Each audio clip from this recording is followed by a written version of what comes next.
side of the hallway on my first patrol, and on my second patrol, this is what I had found. This is really the only time I've ever experienced anything spooky like this. Never really was a believer until this happened. So, as you can see in the video, he's recording, looks like a wheelchair in an empty hospital. And after a while you can see it kind of turn around and kind of roll towards him, which is extremely creepy. Now, of course, this could all be faked. It wouldn't take too long to fake it, but if it's not faked, just because it could be faked, it doesn't mean that it is faked. I don't know, let me know what you guys think about this. I think it's kind of convincing, but of course I know, you're able to fake whatever you really want. It wasn't that incredible that you wouldn't be able to fake it, but again, it doesn't mean that it was faked. So, number 2 just says, would love some thoughts on this. Watch the remote. And here you can see a child, he's playing with a remote or whatever. And it looks a little bit in the beginning, something's like pulling the controller out of his hand. He kind of grabs it back, holds it, looks normal. And after a while, which you can see, it kind of pulls out of his hand, like something is like yanking it out of his hand, and he doesn't look fazed by it at all. He's like, yeah, this happens all the time. It's like, it reminds me of kids when they say they have like an imaginary friend or whatever, or to them it's real. Who knows? This could be like a video of that. I don't know. It's extremely creepy though. Like, it's defying laws of physics the way that it moves. So, video number 3 says, I'm 96% sure we caught a ghost on camera pulling on my almost 2-year-old son's leg while he was sleeping in his crib. So, I thought that would be funny to include. You can hear my girlfriend in the background here. Let me see if we can hear her. Yeah, she knew I was recording too. She's like, I don't give a fuck. Alright, I'll be right back.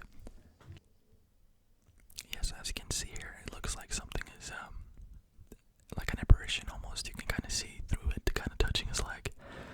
Now, later in the video, you can obviously see his leg being pretty aggressively pulled up by seemingly nothing. I mean, if they were to fake it, then they have to attach like a string to the child's leg, and that's kind of like child abuse. So I hope they didn't fake it. I hope this is real, and whatever it is, then hope they got help.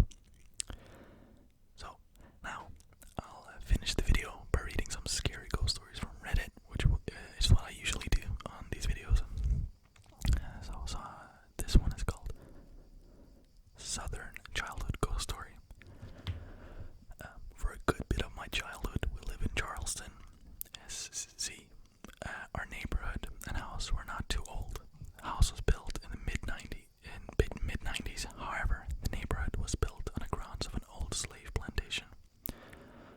This, I believe, is what led to my experiences by my sisters and I. I don't have a cohesive story, but more of a list of things we saw, heard, or felt. I'll start off with one story and maybe post more later. Our dad was in the military, so he'd be gone on trips all the time. When he'd get home, usually at night, we could hear him come up the steps, and he'd open our doors, check on us, and then leave. One night, I heard what sounded like his boots on the hardwood flooring, but my door didn't open. I didn't think too much of it. The next morning, I asked my mom when Dad got home, and she assured me he wouldn't be home for 3 more days. So I figured I was hearing things. The weird thing is my two older sisters said they heard it too. This went on for a few nights randomly over a long period of time, but rarely whenever Dad was home. There was one night that I remember vividly. I heard the sound clear as day, boots walking up the steps and on the hardwood floor. Dad had been gone for a few weeks, so I rushed up to see him. I opened my door and there was nobody there. One of my sister's room was beside mine. She heard me and the footsteps and opened the door thinking Dad was home too, but just found me kind of standing there confused. Our oldest sister, who was at the end of the hall, then came out because she woke up from the footsteps and then heard us whispering. We were not convinced we had a ghost in our house. Our mom, whose bedroom was downstairs, woke up and yelled at us from the foyer because she thought we were stomping around upstairs. We told her what happened and she said it was just the floor popping up. Something not uncommon for hardwood flooring. We all went back to bed, but here's the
about to say is 100% true.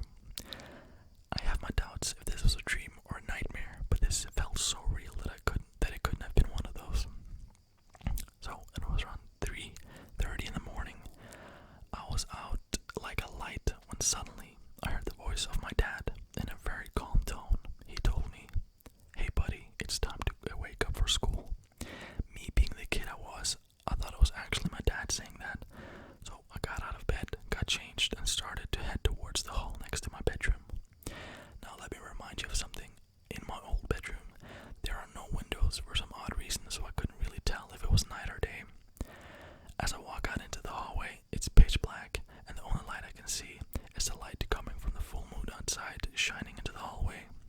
Me, being the stupid kid I was, decided to walk down the hallway and head into the living room.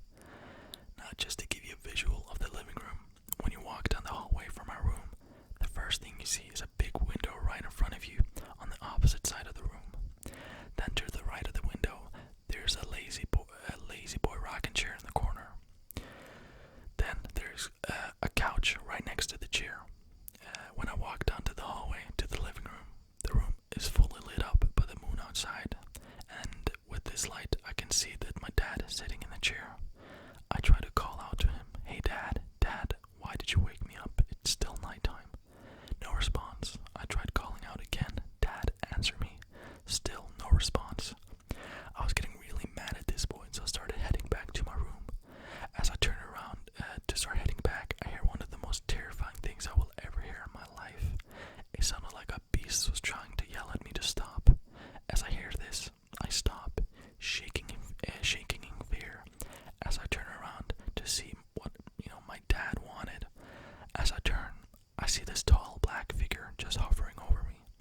It was solid like a stone statue, trying to not make any noise to get this creature's attention.